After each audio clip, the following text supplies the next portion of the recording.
अस्सलाम वालेकुम। आज मैं जौहर टाउन G4 ब्लॉक में एक साइट पर मौजूद हूँ और मेरे पीछे आप ये जो स्ट्रक्चर देख रहे हैं ये 15 किलोवाट की प्लेट्स का है।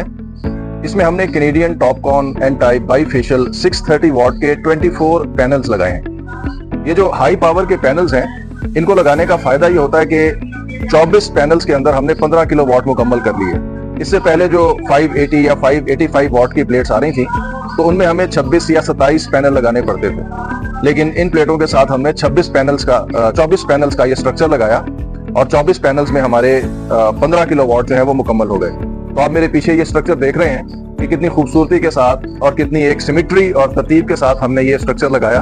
और बात स्ट्रक्चर ऐसे होते हैं जो कि बिल्डिंग की एलिवेशन को एनहांस कर देते हैं, इंप्रूव कर देते हैं, जिससे कि उसकी वैल्यू में इजाफा हो जाता है। और अल्हम्दुलिल्लाह ये भी एक ऐसा स्ट्रक्चर है कि जब इसको बाहर से देखा जाए तो ये इस बिल्डिंग की ओवरऑल खूबसूरती में बड़ा इजाफा कर देता है। तो ये जो कैनेडियन के 630 वाट के पैनल्स हैं, इनकी खास बात ये है कि पिछली जनरेशन के पैनल्स के मुकाबले में इनकी वोल्टेज कम होती है और इनका करंट ज्यादा होता है, यानी कि ये ज्यादा करंट पैदा करते हैं। तो फिर इनके साथ जब आप इन्वर्टर की सिलेक्शन करने लगे तो उसमें ये देखना पड़ता है कि क्या वो इन्वर्टर जो है वो इतना करंट ले सकता है।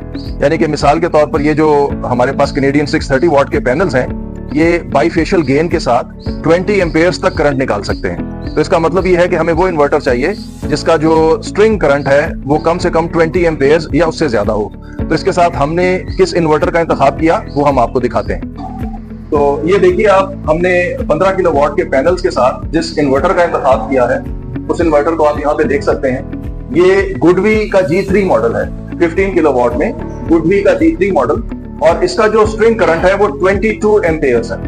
यानी कि इस वक्त जो हाई पावर के पैनल्स हैं जो उनके साथ कंपैटिबल है, और ये 700 वॉट्स तक के पैनल का करंट ले सकता है। यानी कि 700 वॉट्स तक के जो हमारे पास पैनल्स आ रहे हैं उनके लिए ये कंपैटिबल है। यहाँ पे आप ये बात समझ लीजिए कि मार्केट में आमतौर पे जो ज्यादा पॉपुलर नेम्स हैं उनके अभी वो वाले मॉडल मार्केट में नहीं आए जो कि इतना करंट ले सकें। यानी कि आप ग्रोवाट को देख लीजिए, हुआवी को देख लीजिए, इन्वरेक्स को, सोलिस को, जितने भी मार्केट के पॉपुलर नाम है उनमें से कोई इन्वर्टर ऐसा नहीं है जो कि 20 एम्पियर का करंट भी ले सके, बल्कि इनमें से मेजॉरिटी जो है वो 16 एम्पियर का करंट भी नहीं ले सकते। तो वो सब अभी लैग कर रहे हैं, यानी कि उनकी नई जनरेशन के इन्वर्टर्स का हम इंतजार कर रहे हैं कि वो ऐसे इन्वर्टर्स मार्केट में लेके आए जो कि हाई पावर के पैनल्स के साथ कंपैटिबल हो। क्योंकि देखिए हाई पावर पैनल्स में फायदा ये होता है कि कम जगह में आपको ज्यादा पावर मिल जाती है। जैसा कि मैंने आपको बताया कि यहाँ पे हमने अपलिफ्ट स्ट्रक्चर लगाया तो वो हमें 24 पैनल्स के लिए लगाना पड़ा। अगर हम 585 वाट के पैनल्स लगाते तो हमें 24 की बजाय 26 या 27 पैनल्स का स्ट्रक्चर लगाना पड़ता और उससे स्ट्रक्चर की कॉस्ट में इजाफा होता। तो हमने कम जगह में ज्यादा, यानी कि कम पैनल्स लगा के ज्यादा पावर हासिल कर ली हाई पावर पैनल्स के साथ, और उसमें हमारी बचत हुई। तो ये इसका एक फायदा, और इसका मुस्तकबिल के हवाले से फायदा ही होता है कि कल को अगर कभी आप सिस्टम में यानी कि एनहांस करना चाहें, उसमें पैनल्स का इजाफा करना चाहें, तो जो लेटेस्ट आपके पास अवेलेबल होते हैं मार्केट में तो उनकी अभी लाइफ होती है साल 2 साल की। यानी कि आप 1 साल के बाद अगर अपने सिस्टम को बड़ा करना चाहेंगे तो ये वाले पैनल्स आपको मिल जाएंगे, लेकिन जो पुरानी जनरेशन के पैनल्स हैं वो मार्केट से निकल जाते हैं।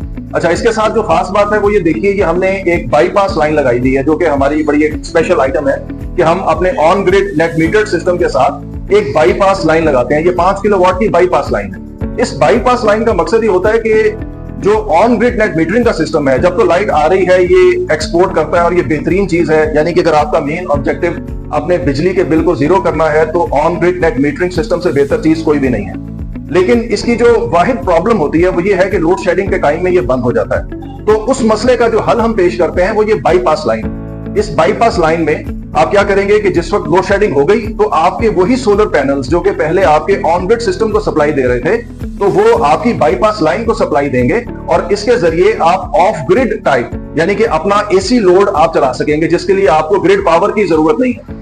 तो जो द ओनली प्रॉब्लम, यानी कि जो वाहिद इशू था, वाहिद कमजोरी थी ऑन ग्रिड सिस्टम की, कि लोड शेडिंग में वो बंद हो जाता है, उसको हमने इस तरह से दूर कर लिया। अब ये बाईपास लाइन जो है ये हम दर्जनों साइट्स पे लगा के दे चुके हैं, लोग इसको कामयाबी से इस्तेमाल कर रहे हैं। इस पे आप अपना एयर कंडीशनर चला सकते हैं, इस पे आप अपना रेफ्रिजरेटर चला सकते हैं, अपने यूपीएस चला सकते हैं, अपने घर का छोटा बड़ा हर तरह का लोड चला सकते हैं। तो इस लिहाज से ये बहुत कारआमद चीज है।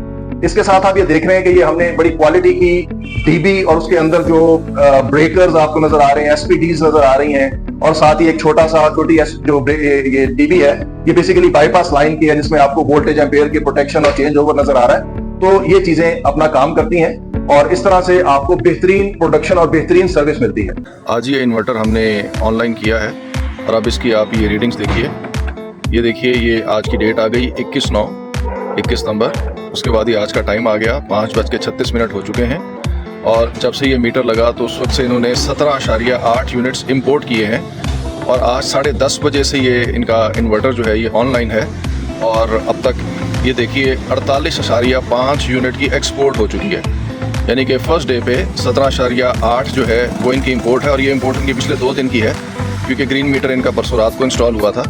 और आज के दिन में सिर्फ यानी कि सुबह 10:30 बजे से लेकर 5:30 बजे तक ये 48.5 यूनिट की एक्सपोर्ट कर चुके हैं। उसके बाद ये 6 नंबर पे पीक टाइम की इनकी इंपोर्ट है 2.6 यूनिट और 7 पे 0, क्योंकि पीक टाइम में एक्सपोर्ट नहीं होती। ऑफ पीक टाइम में 15.2 यूनिट की इंपोर्ट है।